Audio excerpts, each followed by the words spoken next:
بسم الله الرحمن الرحيم. إن شاء الله هنحل امتحان 17 محافظة أسيوط علوم تالتة إعدادي ترم تاني كراسة التدريبات اليومية لكتابة امتحان 2024.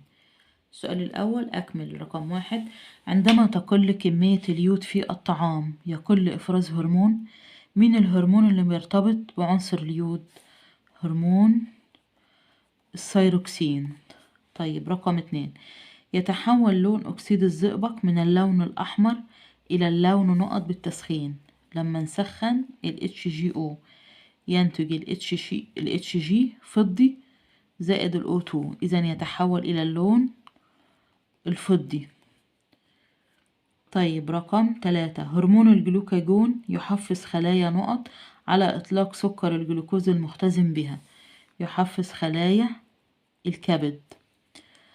طيب رقم 4: زيادة تركيز المواد المتفاعلة يجعل نقط بين الجزيئات أكثر فتزداد سرعة التفاعل. يجعل عدد التصادمات أكثر. لما تزيد تركيز المتفاعلات يزداد عدد التصادمات بين الجزيئات. طيب رقم ب: صوب ما تحته خط. عند تزاوج فردين التركيب الجيني لهما بي كابيتال بي سمول مع بي كابيتال بي سمول، فإن التركيب الجيني بي كابيتال بي كابيتال يحتمل ظهوره في الأبناء بنسبة 50%. مين اللي تزاوج بي كابيتال بي سمول مع بي كابيتال بي سمول؟ دول الآباء. الجاميتات بي كابيتال وبي سمول، وهنا بي كابيتال وبي سمول. الناتج بي كابيتال بي كابيتال بي كابيتال بي سمول بي كابيتال بي سمول بي سمول بي سمول. بيقول لي نسبة التركيب بي كابيتال بي كابيتال نسبته قد ايه؟ 25%، وده 50%، وده 25%. بيسأل على بي كابيتال بي كابيتال، إذا نسبته 25%، الربع 25%. طيب رقم 2: مقاومة الموصل الذي يسري فيه تيار كهربي شدته 10 أمبير عندما يكون فرق الجهد بين طرفيها 1 فولت تكون 10 أوم. احنا عارفين إن مين بتساوي ج على ت. ج بواحد وت ب10. ميم هتساوي ج على ت 1/10 هتساوي 1/10 أوم. طيب رقم 3: تتحول الطاقة الحركية إلى طاقة كهربية في الأعمدة الجافة والبطاريات. الطاقة الكيميائية. طيب رقم 4: انتزع مندل الأزدية من أزهار نبات البازلاء قبل نضج متوكها حتى لا يحدث تلقيح خلطي، حتى لا يحدث تلقيح ذاتي. طيب رقم ج: باستخدام المعادلات الرمزية والشرح كيف يمكن التمييز بين محلول كبريتات النحاس ومحلول كبريتات المغنيسيوم باستخدام قطعة خرسين. بيقول لي كبريتات نحاس CuSO4 باستخدام قطعة خرسين، وكبريتات التانية كبريتات مغنيسيوم MgSO4 زائد الZn. الZn يسبق الCu في متسلسلة النشاط الكيميائي، إذا أنشط منه يحل محله. إذا هنا يحدث تفاعل ويتكون الZnSO4 زائد الCu راسب أحمر. طب هنا الZn يلي المغنيسيوم في متسلسلة النشاط الكيميائي، أقل منه نشاط لا يحل محله، إذا هنا لا يحدث تفاعل. لا يحدث تفاعل.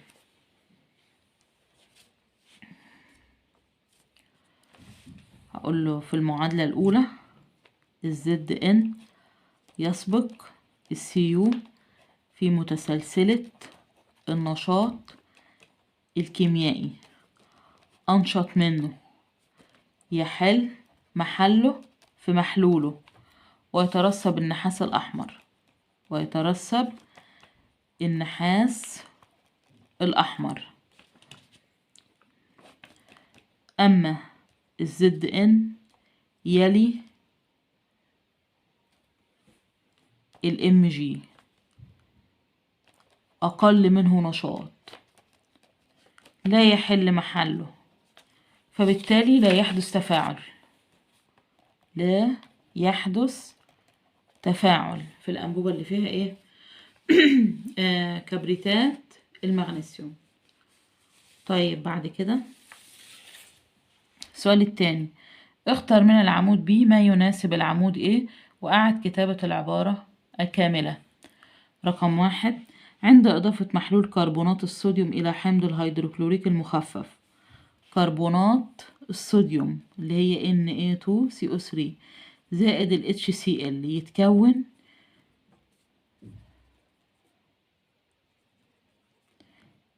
إيه اللي يتكون؟ يتصاعد غاز ثاني أكسيد الكربون ويعد تفاعل إحلال مزدوج. إذا 1/3. طيب رقم 2، وحدة قياس فرق الجهد. احنا عارفين فرق الجهد ج بتساوي شغ على كاف، الشغل اللي هو جول وكاف اللي هي كولوم، إذا جول على كولوم 2/2. طيب رقم 3، عند تفاعل الصوديوم مع الماء يتصاعد غاز الهيدروجين اللي هو الصوديوم مع المية، يتكون ال NaOH زائد ال H2 زائد حرارة، إذا يتصاعد غاز الهيدروجين. إذا 3/1. طيب رقم 4، وحدة قياس شدة التيار. وحدة قياس شدة التيار بتساوي إيه؟ احنا عارفين إن ت بتساوي كف على زين، إذا كولوم على ثانية. كولوم على ثانية، 4/4. طيب بعد كده ادرس الشكلين التاليين ثم أجب عن المطلوب أسفل كل منهما. رقم 1، إذا علمت أن القوة الدفع الكهربية للعمود الواحد 4 فولت، اختر. رقم 1 قراءة V1 و V2 على الترتيب. هو المفتاح مفتوح، المفتاح مفتوح. V1 هيسجل العمود ده بس المتصل معاه على التوازي، إذا V1 ب4، و V2 دايرة مفتوحة مش هتسجل حاجة، إذا 4 و0. طيب رقم 2، شدة التيار المار في المقاومة عند غلق الدائرة. لما نقفل الدايرة شدة التيار، نحسب الأول ج هتساوي العمودين دولت ب4 وده ب4 يبقى 8، ج هتساوي 8 وميم ب4، إذا ت هتساوي ج على ميم. ج ب8 وميم ب4 هتساوي 2 أمبير. طيب الصورة التانية، أكمل. يكون التفاعل أشد وأسرع في الدورق رقم، هنا في برادة حديد وهنا في قطعة حديد وهنا حمض مخفف وهنا حمض مخفف، يبقى إذا في الدورق اللي فيه برادة حديد التفاعل أسرع، إذا الدورق رقم 1 ما التفاعل أشد وأسرع. طيب رقم 2، يدرس هذا الشكل تأثير نقط على سرعة التفاعل الكيميائي. يدرس تأثير إيه؟ مساحة سطح المتفاعلات.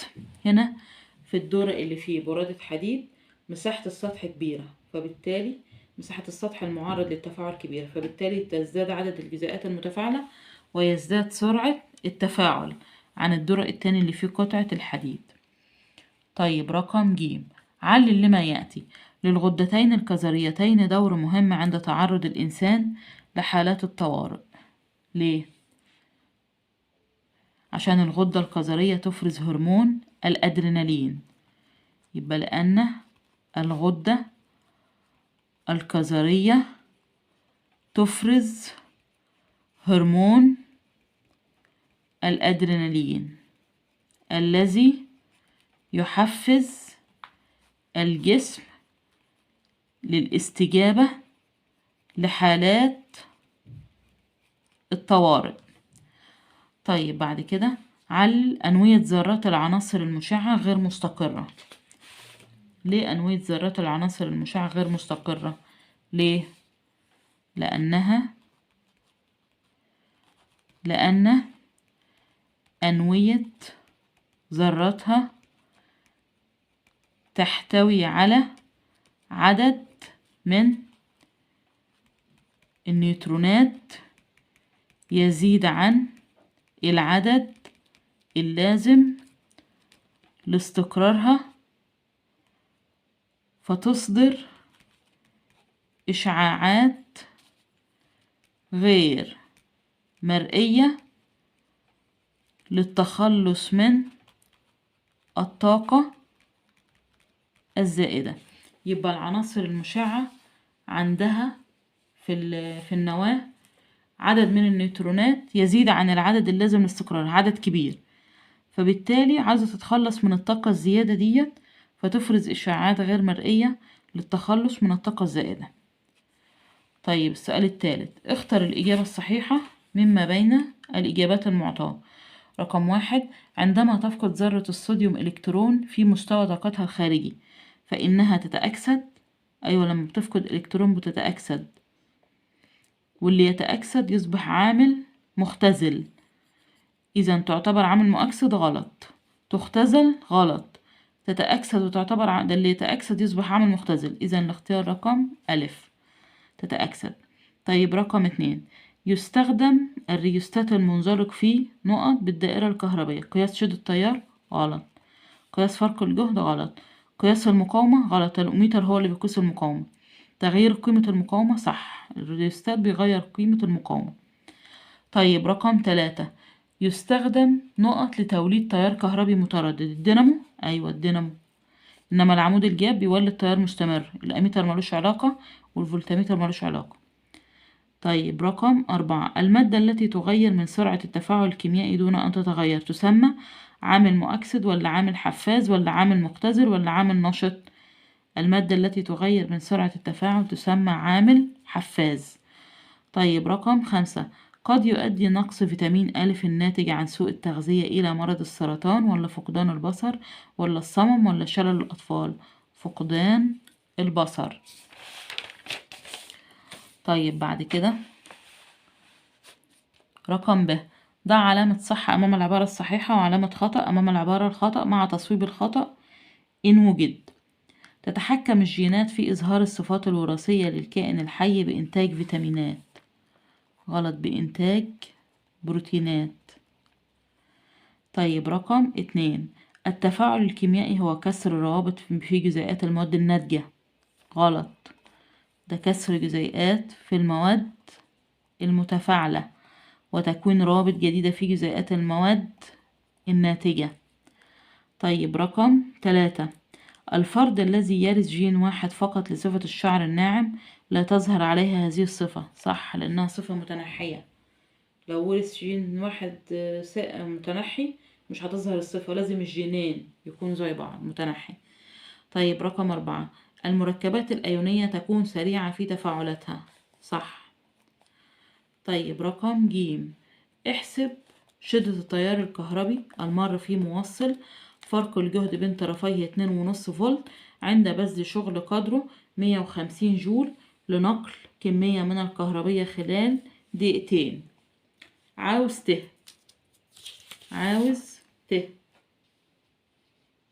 عشان اجيب ت يلزمني كاف وزين. عندي زين ما عنديش كاف، اجيب كاف من القانون بتاع فرق الجهد. كاف بتساوي شغل على جيم، الشغل 150 وجيم ب2.5 هتساوي 60 كولوم.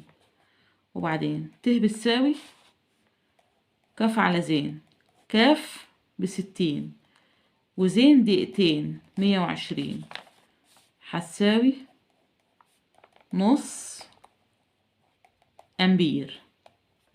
إذا شدة التيار نص أمبير.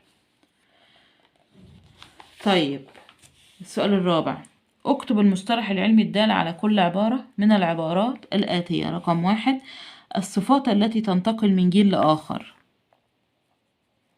الصفات الوراثية بيقول لي تنتقل. طيب رقم 2، تفاعل حمض وقلوي لتكوين ملح وماء. تفاعل التعادل. طيب رقم 3، يتركب كيميائيا من حمض نووي يسمى DNA مندمج مع بروتين، ده الكروموسوم. طيب رقم 4، التغير في تركيز المواد المتفاعلة والناتجة في وحدة الزمن، معدل التفاعل الكيميائي. طيب رقم ب، استخرج الكلمة أو العبارة غير المناسبة ثم اكتب ما يربط بين باقي الكلمات أو العبارات. رقم 1، لون الشعر، لون الجلد، فصيلة الدم، التحدث باللغات المختلفة. التحدث باللغات المختلفة، والباقي صفات وراثية. طيب رقم 2، القزامة، العملاقة، البول السكري، السرطان. مين المختلف؟ السرطان. والباقي أمراض ناتجة عن خلل هرموني. طيب رقم 3، طبيعة المتفاعلات، تركيز النواتج، تركيز المتفاعلات، درجة حرارة التفاعل. تركيز النواتج. والباقي عوامل تؤثر على سرعة التفاعل. عوامل تؤثر على سرعة التفاعل. طيب رقم 4، الضغط، فرق الجهد، شدة التيار، المقاومة الكهربية. مين المختلف؟ الضغط. والباقي خصائص التيار الكهربي.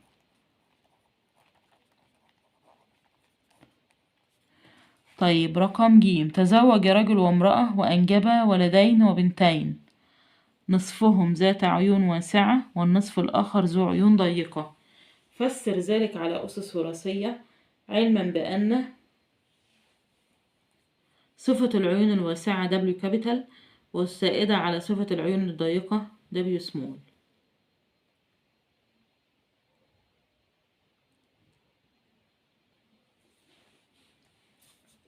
الآباء، عاوز التركيب الجيني للآباء. ظهرت الصفة المتنحية والصفة السائدة. طالما ظهرت الصفة المتنحية يبقى إذن الاتنين الآباء حاملين للجين المتنحي. إذن في واحد منهم W capital W small، وواحد يحمل الصفة المتنحية W small W small. دول الآباء.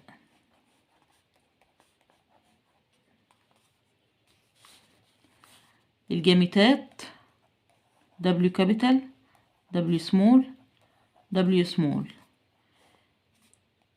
الجيل الأول W capital W small و W small W small.